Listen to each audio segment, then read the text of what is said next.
פיצוי של 1.7 מיליון שקלים על תאונה כלילה ברכב עומד. נשמע לכם הגיוני? זה מה שאמרו לנו בביטוח הלאומי ובחברת הביטוח. בקושי נגע בה. רצו לסגור את התיק בפיצוי זניח. אבל אנחנו הקשבנו לקוחה שלנו, והבנו שהיא סובלת מנזקים משמעותיים. סחרחורות, מיגרנות, כאבי ראש וטינטון באוזניים. לאחר מלחמה עיקשת, הצלחנו להשיג 40% נכות ללקוחה ופיצוי מצטבר של 1.7 מיליון שקלים. אז נעים עוד, אני עורך דין סיאני אליאב, משרד עורכי דין סטרול סיאני, וגם כשאף אחד אחר לא מקשיב לכם, אנחנו מקשיבים. להתמודד מול גופים ענקיים כמו חברות הביטוח וביטוח הלאומי מרגיש עד מהרה כחסר סיכוי. וזה בדיוק השלב שאנחנו נכנסים לתמונה, בזכות ניסיון של מאות לקוחות מרוצים.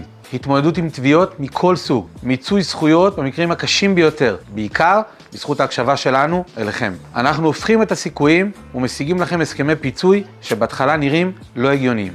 הייתם מעורבים בתאונה או חלילה נפגעתם במקרה אלימות או פגיעה מינית? גם אתם מרגישים אבודים מול המערכת הגדולה? בואו נשים לזה סוף, אנחנו כאן בשבילכם. אנחנו במשרד עורכי הדין סטרול סיאני מזמינים אתכם לשיחת ייעוץ ראשונית ללא התחייבות. במקום שתלכו לאיבוד מול הגופים הגדולים, בואו וביחד נעשה צדק.